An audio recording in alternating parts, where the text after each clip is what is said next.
ইরানে চলছে America Israel জোটের আস্ফালন। তাদের যৌথ হামলায় নিহত হয়েছেন ইরানের সর্বোচ্চ নেতা আয়াতুল্লাহ আলী খামেনি। কিন্তু ওয়াশিংটন বা তেল আবিব কি জানে তারা কার সাথে লড়ছে? একটি আদর্শকে কি বুলেট দিয়ে স্তব্ধ করা সম্ভব? তাদের হামলায় এক খামেনি চলে গেলেও ঘরে ঘরে রয়েছে অন্য খামেনিরা। পশ্চিমারা স্বপ্ন দেখছে খামেনিকে বিদায় করে ইরানের শাসন ব্যবস্থা পরিবর্তন করে ইরানের তেজস্বী রূপ ঝলসে দেবে। কিন্তু তারা হয়তো ভুলে গেছে আয়াতুল্লাহ আলী খামেনি একটি আদর্শের নাম। আজ খামেনি নেই, কিন্তু তেহরান থেকে বৈরুত প্রতিটি ঘরে ঘরে রয়েছে খামেনির আদর্শ। তাই তো শত্রুর রক্তচক্ষুকে তোয়াক্কা না করে তারা বুক চিতিয়ে দাঁড়িয়েছে আধিপত্যবাদের বিরুদ্ধে।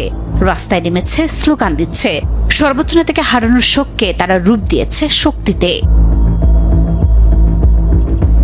আয়াতুল্লাহ আলী খামেনি ছিলেন সেই নেতা যিনি ইরানের সামরিক ও আধা সামরিক ব্যবস্থাকে শক্তিশালী রূপে গড়ে তুলেছেন।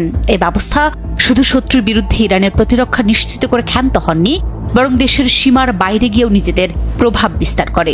আজকের ইরানের প্রতিরোধ সক্ষমতা তিনি গড়ে তুলেছেন, সাথে ইরানের মনোবলও তিনি করেছেন দৃঢ়। মাথা নোয়ানোর অভ্যাস ইরানি জাতির নেই। সেই আদর্শ সবার মনে স্থাপিত হয়েছে খামেনির দৃঢ়চেতা মনোবল থেকেই।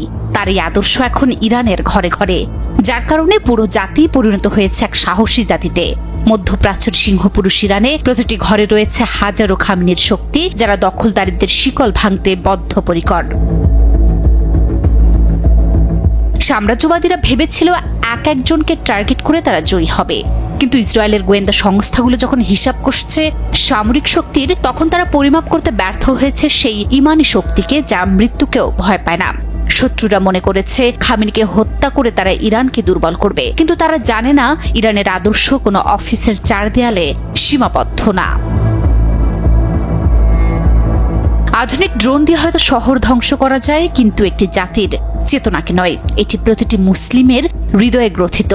আর তাই আমেরিকা বা ইসরায়েলের স্বপ্ন কখনোই এই পবিত্র মাটিতে পূরণ হবে না। এই জাতির সাথে, এই জাতির আদর্শের সাথে কখনোই পেরে উঠবে না পশ্চিমা দেশগুলো।